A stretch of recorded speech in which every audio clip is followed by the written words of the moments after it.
രാജ്യത്ത് ഒരാഴ്ചക്കിടെ ഇന്ധനവില വീണ്ടും കൂട്ടി. പെട്രോൾ ലിറ്ററിന് 86 പൈസയും ഡീസൽ ലിറ്ററിന് 83 പൈസയുമാണ് ഇന്ന് കൂട്ടിയത്. പെട്രോൾ ഡീസൽ വില ഇക്കഴിഞ്ഞ വെള്ളിയാഴ്ച 3 രൂപ കൂട്ടിയിരുന്നു. ദിവസങ്ങൾക്കുള്ളിലാണ് വീണ്ടുമുള്ള വർധന. പെട്രോളിന് കൂട്ടിയത് നേരത്തെ പറഞ്ഞതുപോലെ 86 പൈസയാണ്. ഇതോടെ കൊച്ചിയിൽ പെട്രോളിന് 109 രൂപ 60 പൈസയും ഡീസലിന് 98 രൂപ 45 പൈസയുമായി. പെട്രോൾ ഡീസൽ വില ഇക്കഴിഞ്ഞ വെള്ളിയാഴ്ച 3 രൂപ കൂട്ടിയിരുന്നു. ദിവസങ്ങൾക്കുള്ളിലാണ് വീണ്ടും വില വർധന. പെട്രോളിന് കൂട്ടിയത് 86 പൈസയും ഡീസലിന് 83 പൈസയും. ഇതോടെ കൊച്ചിയിൽ പെട്രോളിന് 109 രൂപ 60 പൈസയും ഡീസലിന് 98 രൂപ 45 പൈസയുമായി. പശ്ചിമേഷ്യൻ സംഘർഷത്തെ തുടർന്ന് ആഗോള വിപണിയിൽ ക്രൂഡ് ഓയിൽ വില കൂടിയതാണ് വില വർധനവിന് കാരണമായി പറയുന്നത്.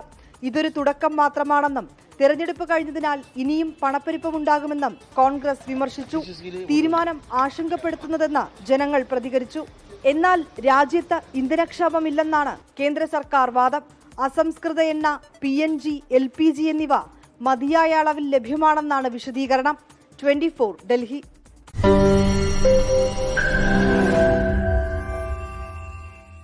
ലോകത്തെവിടെയായാലും ഏത് സമയത്തും 24 വാർത്തകളും ഓഗ്മെന്റഡ് റിയാലിറ്റി പാക്കേജുകളും എക്സ്പ്ലെയിനറുകളും വിശദമായി കാണാൻ ഞങ്ങളുടെ യൂട്യൂബ് ചാനൽ നിങ്ങൾക്ക് സബ്സ്ക്രൈബ് ചെയ്യാം.